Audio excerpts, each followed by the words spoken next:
Burton in Budapest, Hungary today for Liz Taylor's 40th birthday celebration for tomorrow. More than 160 guests are expected for the two-day party at a posh Budapest hotel.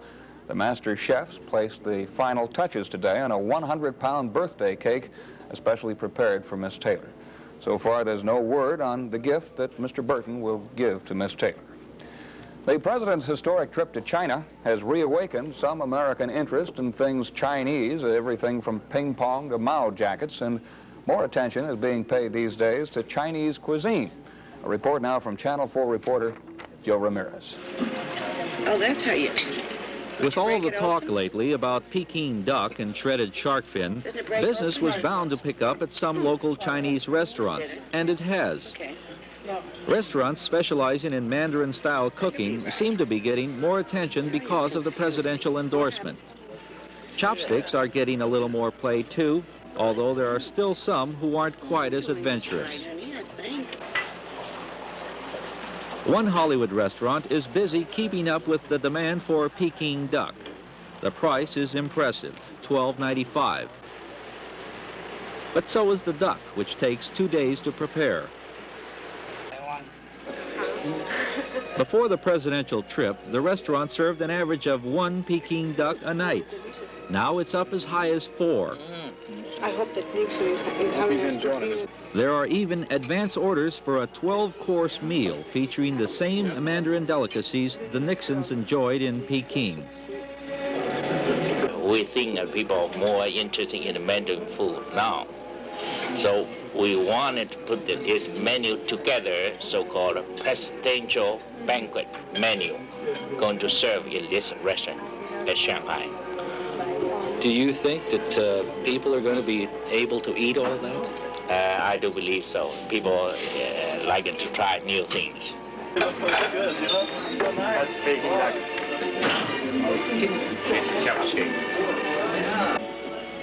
Although most of us couldn't make the trip to Peking, we have one advantage over the president. We can take the Chinese food home. Joe Ramirez, KNBC News, Hollywood. And that's the news. Stay tuned now for an NBC special report on the president's trip to China. We are immersed in the story. We have followed the president to the Great Wall and other magnificent, proud achievements of the Chinese people. We have gone off somewhat on our own to watch acupuncture, to visit communes, neighborhood revolutionary committees, the headquarters of the 196th Infantry Division of the People's Liberation Army. We have been awakened in the middle of the night by staccato sounds outside our hotel windows. Awed by the sight there of thousands of huddled figures silhouetted by the streetlights, systematically chopping the hard-packed snow, while other men and women systematically brush the snow with bamboo brooms into neat mounds at the bases of nearby trees. We have looked at the Chinese as we have walked their streets, and they have looked at us. More curious, more perplexed, perhaps, than we. We have watched these television cameras peek from the center of the Forbidden City and from the parapets of the Great Wall, a most incongruous contrast with the past. We have tried in these quieter moments somehow to assess these past few days. It's not easy. We've been told little about those hours that Richard Nixon has spent with Zhou Enlai or the time he has spent with Mao Zedong. We don't know what they have said about Vietnam, Japan, disarmament, about Taiwan, the Soviet Union, or trade. The mood suggests that the talks have gone on as they have gone on. The leaders have come to more fully realize the depth of their differences. They are deep, and the differences are many. But the mood also seems to be that there is a genuine desire to get at these differences. Herbert Kaplow, NBC News in China. NBC News reports the China trip. Brought to you by the Atlantic Richfield Company and thousands of ARCO service station dealers and distributors.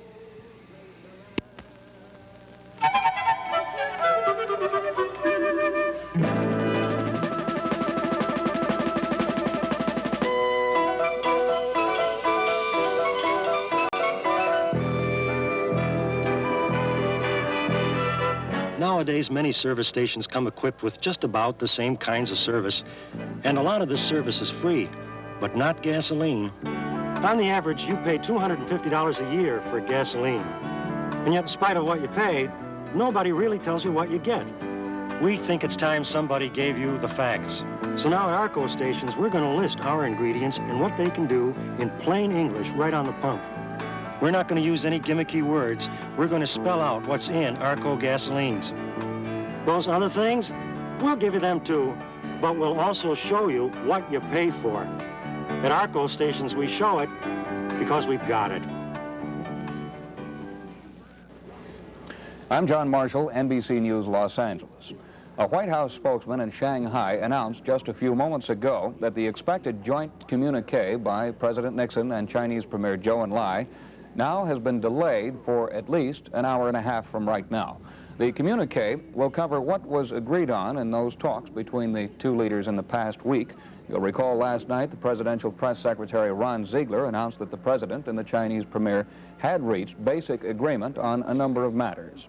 Informed American sources since then have been saying that the communique will provide for cultural exchanges, trade agreements, and a number of other important things.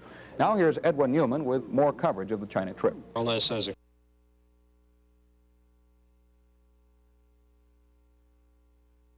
Was a day of relaxation after 5 rather arduous days in Peking. And I flown to Hangzhou from their departure in the airport ceremony, again with no public participation.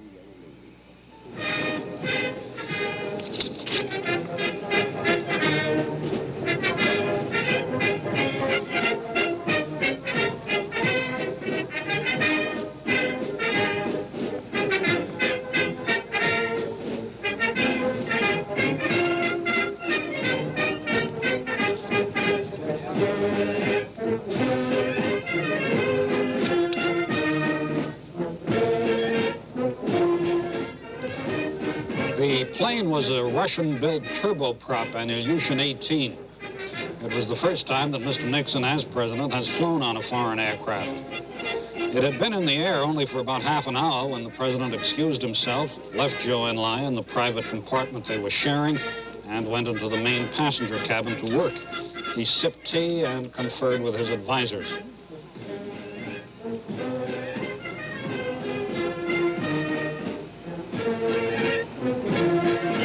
It was a 2-hour and 20-minute flight to Hangzhou. NBC News correspondent Herbert Kaplow was there to cover the arrival. The new Hangzhou Airport Terminal was built by 10,000 people in 2 months. It was completed just 2 weeks ago in time for the Nixion visit. Chinese officials also needed to handle an increasing number of foreign visitors. It was another simple arrival. Local officials were lined up at the base of the ramp to greet the president and Premier Zhou. Otherwise, there was no ceremony. On the 2.5-hour flight from Peking, the president spent part of his time conferring with Zhou, part conferring with staff members, presumably working on the communique to be issued tomorrow. From the Hangzhou airport, the president was driven to a guest house. From the guest house on Hangzhou's West Lake, the Nixons and their hosts went to a park, also on the lake. The park was crowded with old people and children, some of whom may have been brought in especially for the occasion. Others appeared to be ordinary workers on holiday. Mr. Nixon found some small children to greet.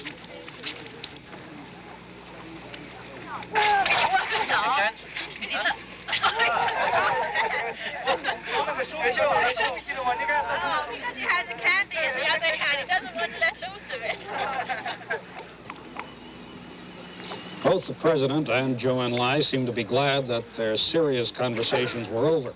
And the weather in Hangzhou, a little above freezing, was a lot warmer than Peking.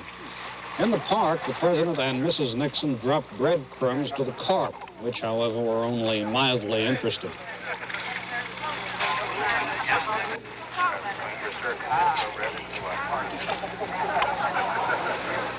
The president and the premier exchanged a few words with newsmen as they walked along. Hello, Mr. President. Hi. The Chinese had arranged a boat ride on the lake and to some of the islands in it on a 60-foot launch enclosed in glass. The ride lasted 2.5 hours. The official host was Nan Ping, chairman of the Chekyang Provincial Revolutionary Committee. Nixon remarked that the carp had not jumped up to grab the food he had offered them. I must have got the wrong kind of bait, he said. Zhou Enlai assured him that the fish usually do not feed after rain, no matter who offers them food. Aboard the boat, Mr. Nixon sampled Hangzhou's famous Dragon Well tea and nibbled walnut cakes. Around the lake, there are Ming palaces dating back to the 18th century, and also Chairman Mao's vacation residence, where he likes to spend much of the time during the winter. The party stopped at one island, the island of 3 towers reflecting the moon, a favorite spot for honeymoon couples. The photographers on shore made pictures of the Nixons through the boat's window, them to wave, and then the boat started out.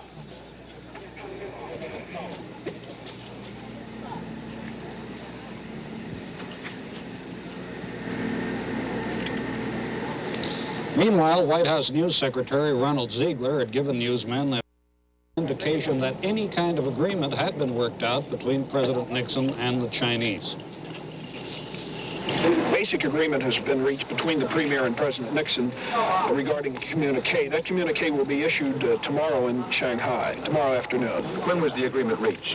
The agreement was reached after the banquet early this morning. So the President and the Premier met early this morning? No, they did not meet, but following the banquet, members of the President's staff and members of the Premier's staff got together to discuss the basic agreements, which had been ironed out in over 30 hours of meetings, I guess, which were held between the President and the Premier, and also between the Secretary of State and the Foreign Minister. On President.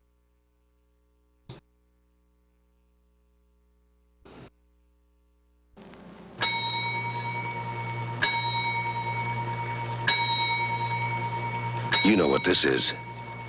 The average motorist stops by one about a year. All those pumps ringing up all those gallons. And all those pennies. During the year, average is about $250 worth of gasoline into his car at pumps like these. Yet, no matter which pump you stop at, none of them really tells you what's inside. We think it's time you found out. So now, when you stop by an Arco station, you'll see a list of our ingredients and what they can do, in plain English, right on the pump. All pumps show what you pay. At Arco stations, we show what you pay for. We show it because we've got it.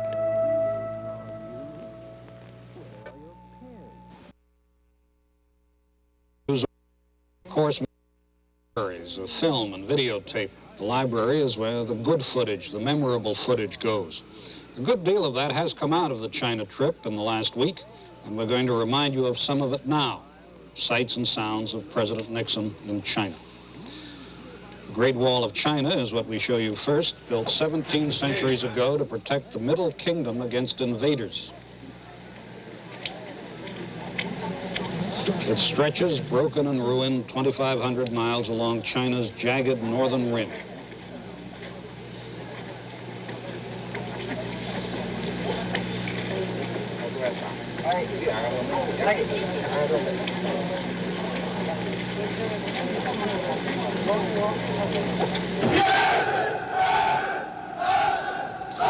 At Peking Airport, an honor guard of the People's Liberation Army, bundled against the cold wind, sounded a familiar cadence.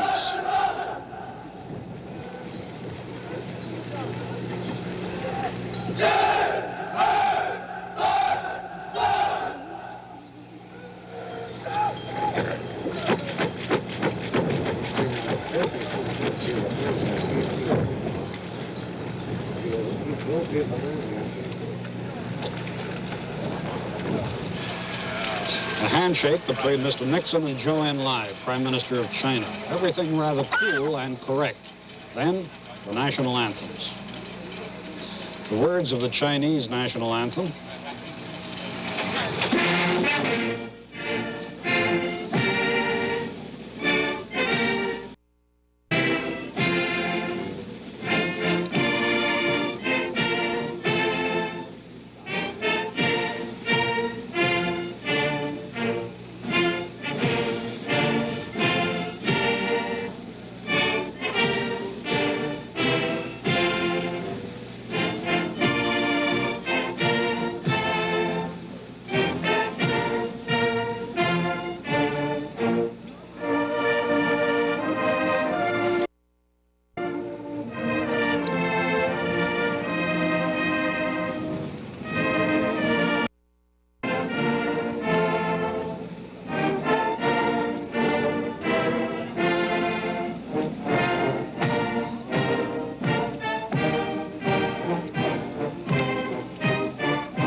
is the Chinese anthem. Some of the words are, arise, millions with but one heart. Fire.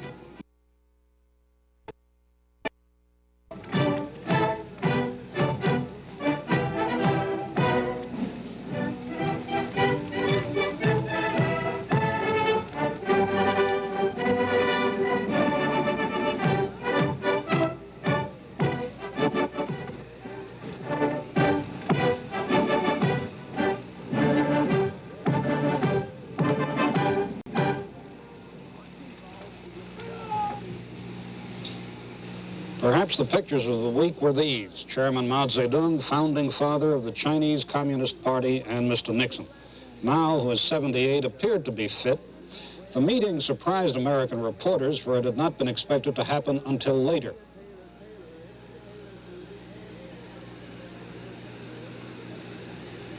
The following day, there was extended coverage of the event in Chinese newspapers and this film on Chinese television, a sign that the visit was proceeding smoothly.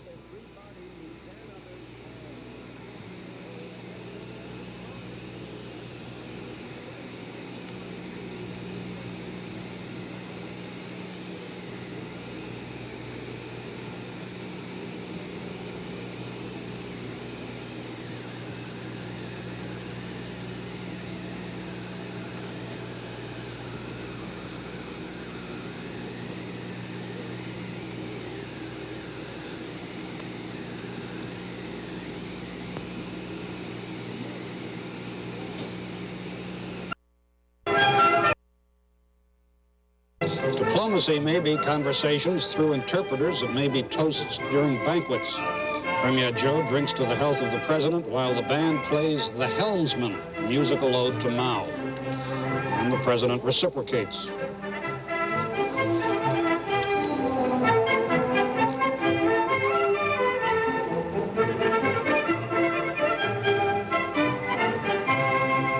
Mrs. Nixon? Would you be kind enough to describe for our audience some of the beautiful foods you saw inside? This food is so exquisite that each dish was a treat, to tell you the truth. But I tasted, and I especially liked the sweet and sour pickle, and also the fried chicken slices. I hope to get some tips so that I can try these on my friends when I get home, but I'm afraid I don't have the right equipment. You need the special stove and the special pots, but they do it with such that it was just fun to see them in action. Does the president Chinese food? Does he have it at home? Yes, he does. He really enjoys it. And here he's even having it for lunch, as I mentioned earlier, instead of his usual cottage cheese. Are you ready to prepare the menu for Friday night now? Oh, I'm ready to prepare it. I've got my choices.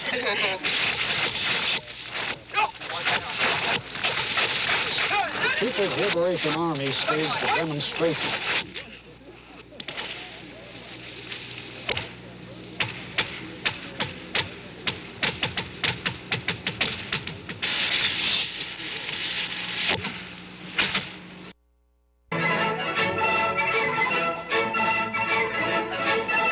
Mrs. Nixon saw a Chinese ballet.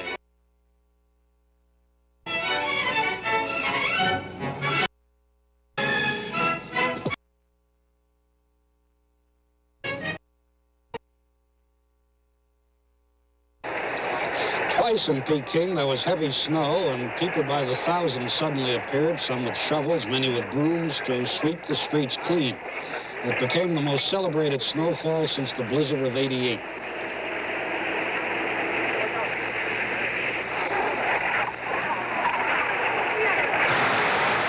On another evening, another spectacle, this time Chinese gymnastics.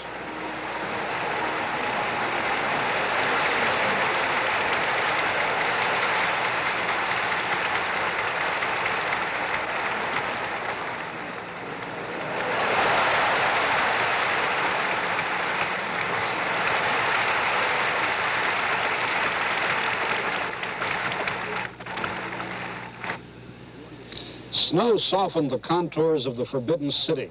It fell in gentle swirls upon the roofs and covered the works of art that guard the Imperial Palace gateways. Mr. Nixon paid a visit and looked around.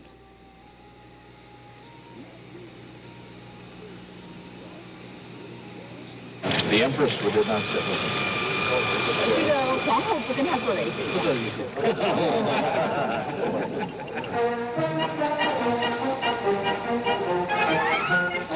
But it was at the Great Hall of the People in Peking that the most impressive pictures could be found. The American and Chinese flags side by side, and the Chinese and the Americans breaking bread together.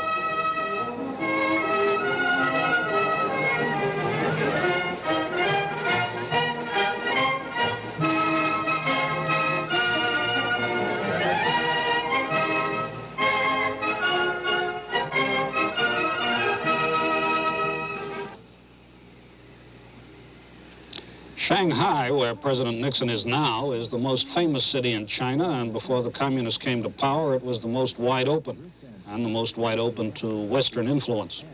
Audrey Topping, who was in Shanghai last summer taking photographs, is in our studio to tell us what Shanghai is like now. Well, Shanghai is China's largest city. There are 6 million people living in the old inner city and 4 million more in the surrounding suburbs. The business district was owned by foreign concessions during the days of Western imperialism. But now the Hong Kong Shanghai Bank, which was once the citadel of British finance in China, is the headquarters of the Revolutionary Committee, and Shanghai belongs to the Chinese. The clock tower that once chimed like London's Big Ben now rings out a tune from the east is red. Suzhou Creek has been dredged so the city no longer smells. Shanghai was once known as the wickedest seaport in the Orient, but it has been cleaned up both physically and morally. Organized crime is gone with the slums, rickshaws, beggars, Cadillacs, and millionaires that make up old Shanghai. The Bund, or Shanghai's waterfront, was once a hangout for foreign sailors and their girlfriends. Now the glittering signs have been replaced by a portrait of Mao Zedong, and the waterfront has become a favorite place for early morning risers to do their exercises.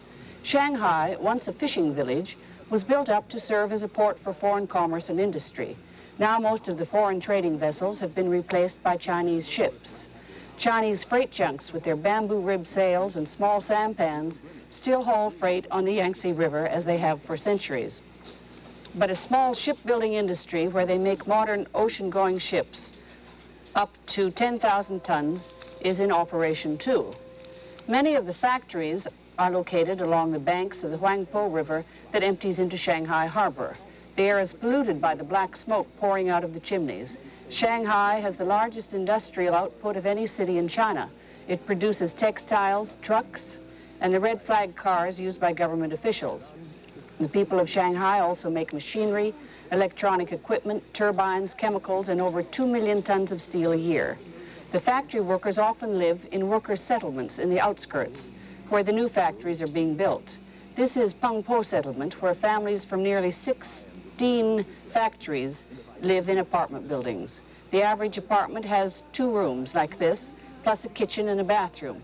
Each settlement has its own shopping center, hospitals, and playgrounds. There are also restaurants and schools.